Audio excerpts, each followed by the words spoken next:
Hi hello friends, എല്ലാവർക്കും പവിത്രത്തിൻ്റെ ഇന്നത്തെ എപ്പിസോഡിലേക്ക് സ്വാഗതം. അപ്പോൾ ആദ്യം തന്നെ കാണിക്കുന്നത് നമ്മുടെ മാഷ് വീട്ടിലേക്ക് കയറി വരുന്നതാണ് കേട്ടോ. കയറി വരുമ്പോൾ തന്നെ വീട്ടിൽ നിറച്ചിരുട്ടായിരിക്കും, കറണ്ടൊന്നുമില്ലല്ലോ. അപ്പോൾ മാഷിന് എന്തോ സംശയം തോന്നും. ഒന്നെങ്കിൽ വിനായകൻ ഇലക്ട്രിസിറ്റി ഓഫീസിൽ പോയി സംസാരിച്ചില്ലേ എന്നുള്ള ഡൗട്ടൊക്കെ മനസ്സിൽ വരുന്നുണ്ട് കേട്ടോ. എന്നിട്ട് അകത്തേക്ക് കയറുമ്പോൾ എന്താണ്, എല്ലാവരും മെഴുകുതിരി ഒക്കെ കത്തിച്ച് വെച്ചിട്ട് വിനായകനും വിശ്വനും ഭക്ഷണം കഴിക്കുന്നതും അതിൻ്റെ അപ്പുറത്ത് അമ്മ ഇരിക്കുന്നതൊക്കെ കാണിക്കുന്നുണ്ട്. ഇരിക്കുന്നത് കാണിക്കുന്നുണ്ട്. വിഷമിച്ചിട്ട് മാഷിനെ കാണാതെ വിഷമിച്ചിരിക്കുന്ന കമലേനെ കാണിക്കുന്നുണ്ട്. നന്ദിനിയാണെന്ന് ആകെ ചൂടെടുത്തിട്ട് ഉഷ്ണിച്ച് ദേഷ്യം വന്ന് നിൽക്കുന്നത് കാണുന്നുണ്ട് കേട്ടോ. അപ്പോൾ മാഷ് കയറി വരുമ്പോൾ തന്നെ കാണുന്നത് ഇവരെയാണ് കേട്ടോ. അപ്പം നന്ദിനി ചോദിക്കുന്നുണ്ട്, വിനയേട്ട നിങ്ങൾ എന്താ KCB ഓഫീസിൽ പോകണം പറഞ്ഞിട്ട് പോയില്ലേ ചോദിച്ചപ്പോൾ ഞാൻ പോയി, അപ്പോൾ അവിടെ ഓഫീസറില്ല, നാളെ വരാനാ പറഞ്ഞതെന്ന് പറയുന്നുണ്ട് കേട്ടോ. എന്നിട്ട് മാഷ് കയറി വരുമ്പോൾ കമല ചോദിക്കുന്നുണ്ട്, മാഷ് എവിടെയായിരുന്നു ഇത്ര നേരം കാണാതെ, ഇപ്പോൾ ഞാൻ വിഷമിച്ചു എന്നൊക്കെ പറയുന്നുണ്ട് കേട്ടോ. അപ്പം മാഷ് പറയുന്നുണ്ട്, എല്ലാം നഷ്ടപ്പെട്ടില്ലേ, ഇനിയിപ്പോൾ വിഷമിച്ചിട്ട് എന്താ കാര്യം എന്നൊക്കെ പറയുന്നുണ്ട് കേട്ടോ. അപ്പോൾ വിനയം പറയുന്നുണ്ട്, അച്ഛൻ ഞാൻ ഇലക്ട്രിസിറ്റി ഓഫീസിൽ പോയിരുന്നു, അപ്പോൾ നാളെ വരാനാണ് പറഞ്ഞതെന്ന് പറയാൻ കേട്ടോ.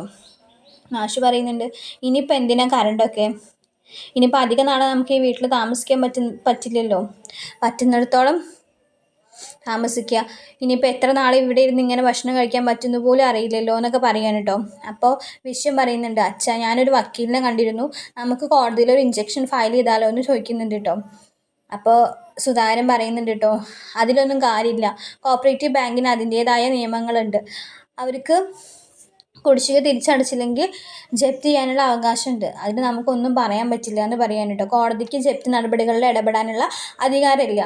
ഇനി അപ്പോൾ വിനായകൻ പറയുന്നുണ്ട് കേട്ടോ, നമുക്ക് ഇറങ്ങാൻ പറ്റില്ലെന്ന് വാശി പിടിച്ചാലോ എന്ന് പറയുമ്പോൾ വാശി പിടിച്ച് അവർ പോലീസിനെ ഉപയോഗിച്ച് ഇറക്കി വിടും, അല്ലെങ്കിൽ ബുൾഡോസർ വെച്ച് വീട് തകർക്കും, അവർക്ക് എന്ത് കാണിച്ച് ചെയ്യാം, കാരണം അവരുടെ പ്രോപ്പർട്ടി ആയിട്ട് വീട് ആയിക്കഴിഞ്ഞു എന്ന് പറയാൻ കേട്ടോ. ഇനി നമുക്ക് ഒന്നും ചെയ്യാൻ പറ്റില്ല എന്ന് പറയാൻ കേട്ടോ. അപ്പോൾ മാഷിനോട് കമല പറയുന്നുണ്ട്, മാഷ് ഇങ്ങനെ വിഷമിക്കേണ്ട, മാഷിന് സൂഹിക്കാൻ വേണ്ടി എടുത്ത പൈസയൊന്നും അല്ലല്ലോ അത്, എല്ലാവർക്കും വേണ്ടിയിട്ടുള്ളതല്ലേ എന്ന് പറയുമ്പോൾ മാഷ് പറയുന്നുണ്ട് കേട്ടോ, അതൊക്കെ എൻ്റെ മക്കൾ മനസ്സിലാക്കേണ്ട സമയം അതിക്രമിച്ചു കഴിഞ്ഞു, അവരത് നേരത്തെ മനസ്സിലാക്കിയിട്ടുണ്ടായിരുന്നെങ്കിൽ നമുക്ക് ഈ ഗതി വരില്ലായിരുന്നു എന്ന് പറയുന്നത് കാണിക്കുന്നുണ്ട് കേട്ടോ. പിന്നെ കാണിക്കുന്നത് നമ്മുടെ കാട്ടിലെ സീനാണ്. കാട്ടിൽ ഇരുട്ടായി തുടങ്ങി. അപ്പോൾ കുറച്ച് വിറക് കൂട്ടി കത്തിച്ച് വേദ വിക്രമം ഇരിക്കുന്നത് കാണിക്കുന്നുണ്ട്. അപ്പോൾ വിക്രമം കിടന്നുറങ്ങാനുള്ള ഇതിലാണ് കേട്ടോ. അപ്പോൾ വേദ പറയുന്നുണ്ട്, വിക്രം ഞാനൊരു കാര്യം പറയട്ടെ എന്ന് ചോദിക്കുമ്പോൾ എന്ത്, എനിക്കൊന്നും കേൾക്കണ്ടെന്ന് പറയും, ഞാനൊരു സത്യം പറയട്ടെ എന്ന് പറയും കേട്ടോ. അപ്പോൾ വിക്രം പറയുന്നുണ്ട്, എനിക്കൊന്നും കേൾക്കണ്ട, നല്ല ക്ഷീണമുണ്ട്, ഉറങ്ങട്ടെ എന്ന് പറയുന്നുണ്ട് കേട്ടോ. അതെന്താ വിക്രം, ഞാൻ പറയട്ടെ എന്ന് പറയുന്നുണ്ട് കേട്ടോ. ഞാനിവിടെ കിടന്ന് മരിച്ചു പോയി, ഇനിയിപ്പോൾ ഒരു പുലിയും കടുവ എന്തെങ്കിലുമൊക്കെ വന്ന് എനിക്കിവിടെ എന്തെങ്കിലും സംഭവിച്ചു ഞാനിവിടെ നിന്ന് മരിച്ചു പോയാൽ എനിക്കൊരു കുഴപ്പമില്ല എന്ന് പറയാൻ കേട്ടോ. കാരണം എന്താണെന്ന് അറിയുമോ എന്ന് ചോദിക്കുന്നുണ്ട് കേട്ടോ വിക്രം. അപ്പോൾ വിക്രം പറയുന്നുണ്ട്, വേണ്ട എനിക്കറിയണമെന്നില്ല. അപ്പോൾ ഞാൻ മരിച്ചു കഴിഞ്ഞാൽ വിക്രമിന് വിഷമാവില്ലേ എന്ന് ചോദിക്കുന്നുണ്ട്. അപ്പോൾ വിക്രം പറയുന്നുണ്ട്, ആവും, നീ ഇവിടെ കിടന്ന് മരിച്ചു കഴിഞ്ഞാൽ ഇവിടുന്ന് ഫോറസ്റ്റുകാരെ ഞാൻ വിളിച്ചറിയിക്കണം, ബോഡി നാട്ടിലെത്തിക്കണം, പിന്നെ അത് പോസ്റ്റ്മോർട്ടം ചെയ്യണം, ഇത്രയും പ്രശ്നങ്ങൾക്കിടയിൽ ഇനി അതും കൂടി താങ്ങാൻ എന്നെക്കൊണ്ട് വയ്യ, അതുകൊണ്ട് എനിക്ക് നല്ല വിഷമമുണ്ട് എന്ന് പറയാൻ കേട്ടോ. അപ്പോൾ എന്നിട്ട് തിരിഞ്ഞ് നടക്കുന്നുണ്ട്. അപ്പോൾ വേദ ചിരിക്കുന്നുണ്ട് കേട്ടോ. എന്നിട്ട് വേദ മനസ്സിലിങ്ങനെ പറയുന്നുണ്ട്, ഇനിയിപ്പോൾ ഞാൻ അങ്ങനെയൊക്കെ പറഞ്ഞതിൻ്റെ കാരണം വിക്രം ചോദിച്ചാലും ഞാൻ പറയില്ല, അത് വിക്രത്തിൻ്റെ മനസ്സാണ്, വിക്രത്തിൻ്റെ മനസ്സിൽ ഞാൻ എങ്ങനെയാണ്, അല്ലെങ്കിൽ എനിക്കുള്ള സ്ഥാനം എന്താണെന്ന് ഈ കുറച്ച് ദിവസം കൊണ്ട് എനിക്ക് മനസ്സിലായി എന്നൊക്കെ വേദ ചിരിച്ചുകൊണ്ട് ഓർക്കുന്നതാണ് കേട്ടോ കാണിക്കുന്നത്. പിന്നെ കാണിക്കുന്നത് നമ്മുടെ വേദയുടെ വീടാണ്. വേദയുടെ വീട്ടിൽ ആകെ ഗൂഢമായ ചർച്ചയാണ് നടക്കുന്നത് കേട്ടോ. എന്നിട്ട് ആദ്യം തന്നെ കാണിക്കുന്നത് നമ്മുടെ പത്മ പറയുന്നതാണ്. പത്മ പറയുന്നുണ്ട്, എന്ത് അർത്ഥത്തിലാണ്, അല്ലെങ്കിൽ എന്ത് അർത്ഥത്തിലാണ് ശ്രീകാന്ത് നീ അങ്ങനെ പറയുന്നത്, വിക്രം അങ്ങനെ ചെയ്യുന്നു നിനക്ക് തോന്നുന്നുണ്ടോ എന്ന് ചോദിക്കുന്നുണ്ട് കേട്ടോ. അപ്പോൾ ശ്രീകാന്ത് പറയുന്നുണ്ട്, കൃത്യമായിട്ട് അന്വേഷിച്ചിട്ടാണ് ഞാനിത് പറയുന്നത്.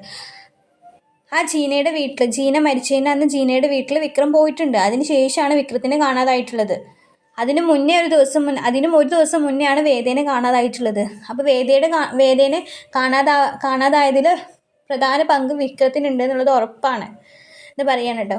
മുത്തശ്ശി പറയുന്നുണ്ട്, വിക്രം ഒരിക്കലും അങ്ങനെ ചെയ്യില്ല, വിക്രം അങ്ങനെ ചെയ്യുന്ന ഒരു പയ്യനല്ല എന്ന് പറയുമ്പോൾ ശ്രീകാന്തിന് ദേഷ്യം വരുന്നുണ്ട്. അപ്പോൾ ശ്രീകാന്ത് പറയുന്നുണ്ട്, നമുക്കിപ്പോൾ അവൻ്റെ സ്വഭാവ സർട്ടിഫിക്കറ്റ് ആണോ ഉണ്ടാക്കേണ്ടത്, വേദേനാണോ കണ്ടുപിടിക്കേണ്ടതെന്ന് ചോദിക്കുന്നുണ്ട് കേട്ടോ മുത്തശ്ശിയോട്.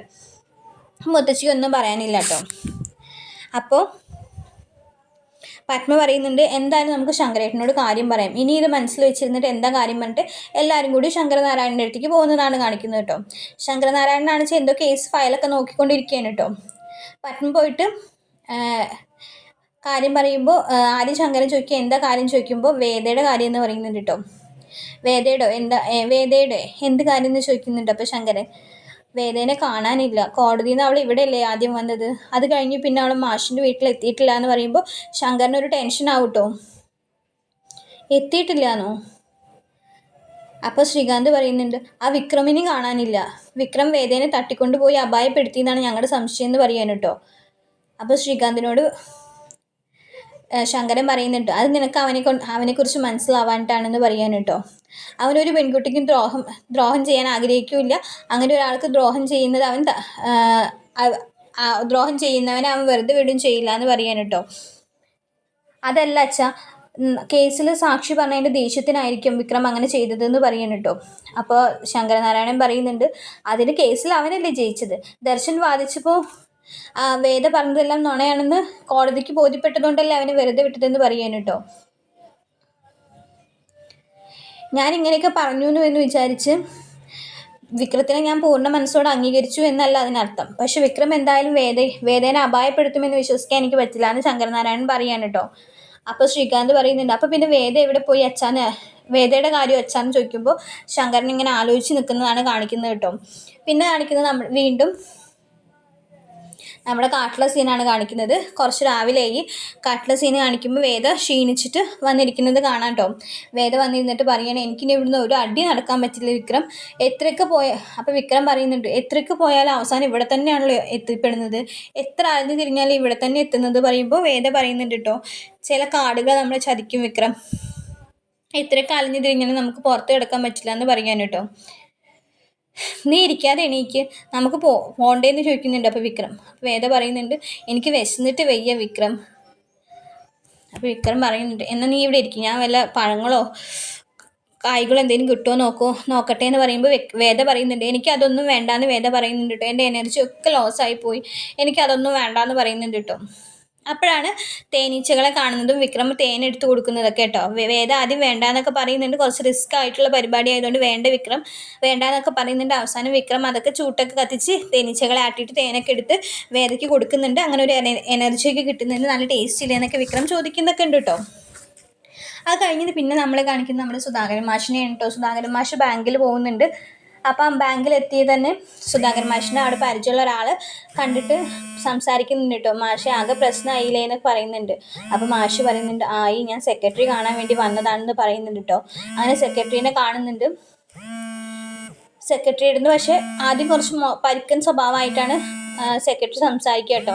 എന്തിനാ വന്നത്, നടപടികളൊക്കെ ബാങ്കിലെ കുടിശ്ശിക തീർത്തില്ലെങ്കിൽ ജപ്തി അല്ലാതെ വേറെ വഴിയില്ല, സുധാകരൻ മാഷ് നിന്നിട്ട് കാര്യമില്ല എന്ന രീതിയിലൊക്കെ സെക്രട്ടറി സംസാരിക്കുമെങ്കിലും സുധാകരൻ മാഷ് പറയുന്നുണ്ട് കേട്ടോ പക്ഷേ ഇതിനെക്കുറിച്ച് ഇതിന് മുന്നേ ഒരു നോട്ടീസോ ഒന്നും ഞങ്ങൾക്ക് കിട്ടിയിട്ടില്ലല്ലോ, അപ്പോൾ പിന്നെ ഞങ്ങളെങ്ങനെ ഇതിന് ഒരു മുൻകരുതൽ എടുക്കുമെന്നൊക്കെ പറയുമ്പോൾ സുധാകരൻ മാഷ് സെക്രട്ടറി ഒരു ഫയലൊക്കെ എടുത്തിട്ട് കാണിച്ചിട്ട് പറയും 4 പ്രാവശ്യം ഇതിന് മുന്നേ നോട്ടീസ് അയച്ചിട്ടുണ്ട്, അത് സുധാകരൻ മാഷ് തന്നെയാണ് കൈപ്പറ്റിയതെന്നും പറയുന്നുണ്ട് കേട്ടോ. അപ്പോൾ സുധാകരൻ മാഷ് പറയുന്നുണ്ട് ഞാൻ കൈപ്പറ്റിയിട്ടില്ല എന്ന് പറയുമ്പോൾ നിങ്ങൾ കൈപ്പറ്റിയതിനുള്ള അക്നോളജ്മെൻ്റ് ഒക്കെ ഇവിടെ കിട്ടിയിട്ടുണ്ട്, ഇനി ഒന്നും പറഞ്ഞിട്ട് കാര്യമില്ല, ഞങ്ങൾക്ക് ഞങ്ങളുടെ നടപടികളായിട്ട് മുന്നോട്ട് പോയേ പറ്റുള്ളൂ എന്ന് പറഞ്ഞിട്ട് സുധാകരൻ മാഷിനെ പറഞ്ഞയക്കുന്നതാണ് കേട്ടോ. അങ്ങനെ വിഷമിച്ചിട്ട് പുറത്തിറങ്ങുന്ന സുധാകരൻ മാഷിനെ ബാങ്കിലെ വേറൊരു സ്റ്റാഫ് വന്ന് കണ്ടിട്ട് പറയാണ് ഇതൊരു കെണിയാണ് സാറേ, സ്മാഷിനെ പെടുത്താൻ വേണ്ടിയിട്ട് വാസവൻ്റെ കെണിയാണ്, ആ വാസവൻ്റെ മകനെയല്ലേ വിക്രം അടിച്ചത്, അതിനുള്ള പ്രതികാരം ചെയ്യാണ് അയാളുടെ പാർട്ടിയല്ലേ ഈ ബാങ്ക് ഭരിക്കുന്നത് എന്നൊക്കെ പറയാൻ കേട്ടോ. അപ്പോൾ ഇനി എന്താ ചെയ്യാന്ന് ചോദിക്കുമ്പോൾ സുധാകരൻ ആ സ്റ്റാഫ് പറയുന്നുണ്ട് എന്തായാലും മകനോട് പറഞ്ഞിട്ട് ആ ശ്രീനി സാറിനെ ഒന്ന് കാണാൻ പറയും, ശ്രീനി സാർ ഇടപെട്ട് കഴിഞ്ഞാൽ പ്രശ്നം പരിഹരിക്കാൻ പറ്റുമെന്ന് പറഞ്ഞിട്ട് സുധാകരൻ മാഷിനെ സമാധാനിപ്പിച്ച് വിടുന്നതാണ് കാണിക്കുന്നത്. പിന്നെ അവസാനത്തെ ഭാഗത്തിൽ കാണിക്കുന്ന നമ്മുടെ വേദയും വിക്രമും കുറച്ച് ദൂരം കൂടി നടന്നു കഴിഞ്ഞപ്പോൾ വേദ റോഡ് കാണുന്നത്, റോട്ടിലൂടെ വണ്ടികൾ പോകുന്നത് കാണുന്നുണ്ട്. അപ്പോൾ വിക്രത്തിനെ വേഗം വിളിച്ച് അത്രയും സന്തോഷത്തോടെ വിക്രം റോട്ടിലേക്ക് ഇറങ്ങി ഓടി ഒരു വണ്ടീനെ തടഞ്ഞു നിർത്തുന്നതും വേദേനെ വിളിച്ചു വരുത്തുന്നതുമാണ് കേട്ടോ. അങ്ങനെ അവർ രക്ഷപ്പെടാനുള്ള ഒരു വഴി അവർക്ക് തുറന്നു കിട്ടിയിരിക്കുകയാണ്. അടുത്ത എപ്പിസോഡിൽ അവർ നാട്ടിലെത്തുന്ന സീന് കാണിക്കുന്നുണ്ട്. പിന്നെ വിക്രത്തിൻ്റെ വീട്ടിലെത്തിയിട്ട് അച്ഛനെ സുധാകരൻ മാഷിനെ ഭീഷണിപ്പെടുത്തുന്ന വാസവൻ്റെ ഗുണ്ടകളെയും കാണിക്കുന്നുണ്ട് കേട്ടോ. അപ്പോൾ അടുത്ത എപ്പിസോഡൊക്കെ ആകുമ്പോഴേക്കും വേദയും വിക്രമും നാട്ടിലെത്തുന്നുണ്ട്. പിന്നെ നാട്ടിലാണ് അവർക്ക് പ്രശ്നങ്ങൾ ഉണ്ടാവുക. ഈ പ്രശ്നങ്ങളൊക്കെ സോൾവ് ചെയ്യണ്ടേ. അപ്പോൾ വീഡിയോ ഇഷ്ടമായി കഴിഞ്ഞാൽ എല്ലാവരും ഒന്ന് ലൈക്ക് ചെയ്യണം, സബ്സ്ക്രൈബ് ചെയ്യണം. താങ്ക്